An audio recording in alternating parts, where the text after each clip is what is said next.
प्रहलाद बोले मैया वो विष कहाँ था, कितना मीठा लग रहा था मैया, तुम कह रही को विष था। हिरण्याकश्यप को पता चला। हिरण्याकश्यप उसी समय महल में पहुंचा तो क्या देखा, प्रहलाद बैठे हैं, बड़े मस्त हैं, बड़े मगन हैं, प्रभु का नाम उच्चारण कर रहे हैं, श्री कृष्ण गोविंद हरे मुरारे। इनकी कथा अलग चल रही, देखो धरती धरे फिर तो पीछे देखो जो लग रही बारात चढ़ गई हो, सोई लग रही। अंत को नहीं मर जाए, ही मर रहा है मन चल रही देखो।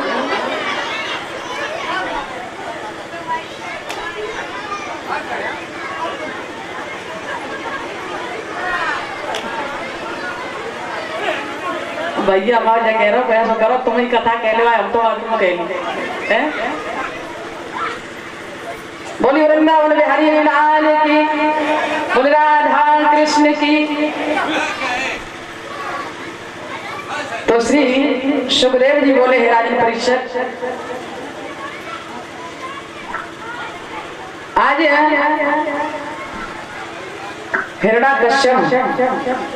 हिरण्याकश्यप को पता चला। हिरण्याकश्यप कहने लगा, क्यों यादू, मैंने आपसे कहा था कि इसे जहर दे के मार देना, लेकिन तुमने इसे जहर नहीं बनाया। कयादू कहने लगी, महाराज मैंने जहर पिलाया तो था, लेकिन कुछ हुआ ही नहीं। अब तो हिरण्याकश्यप को और क्रोध आने लगा। हिरण्याकश्यप क्रोध में आकर के कहने लगा, अरे कयादू, तू यदि इसे जहर दे देती तो ये आज जिंदा नहीं खड़ा होता, तुम हमसे झूठ बोल रही हो। कयादू कहने लगी, महाराज अगर मैं झूठ बोल रही हूँ तो ऐसा करो महाराज, जो आपके राज्य में, आपके दरबार में किसी मंत्री को आप बुला लो। तो महाराज अभी भी इस प्याले में, इस गिलास में 2 बूंदें पड़ी हैं, महाराज अजवा लो। मंत्री को पास बुलाया। हिरण्याकश्यप कहने लगा, मंत्री ऐसा करो, हम ये देखना चाहते हैं कि यादू ने इसको जहर दिया है या नहीं दिया।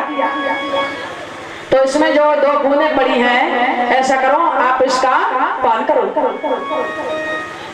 तो बताया है जैसे ही उस मंत्री ने प्याले में 2 बूंदें पड़ी थी, जैसे ही उस विष का पान किया तो उनका तो कल्याण हो गया। हिरण्याकश्यप समझ गए इसका मतलब इसकी रक्षा स्वयं भगवान कर रहे हैं। अब हिरण्याकश्यप बहुत परेशान है। हिरण्याकश्यप कहने लगे, ऐसा करो, सिपाहियों को पास बुलाया और कहा है जाओ प्रहलाद को ले जाओ और इन्हें ले जाकर के ऊंची सी पहाड़ी से फेंक दो, समुद्र में फेंकवा दो, ये जिंदा न बचे।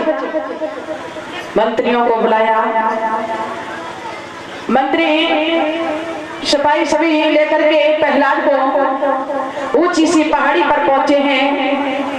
समुद्र में भी फेंकवाया, कुएं में भी डलवाया, काल कोठरी में बंद कर दिया, लेकिन प्रहलाद ने भगवान का नाम नहीं छोड़ा।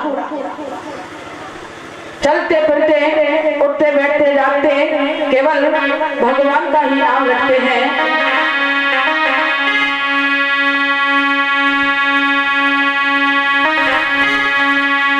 प्रहलाद बोले हैं, अरे राम रटना घनश्याम रटना, अरे राम रटना घनश्याम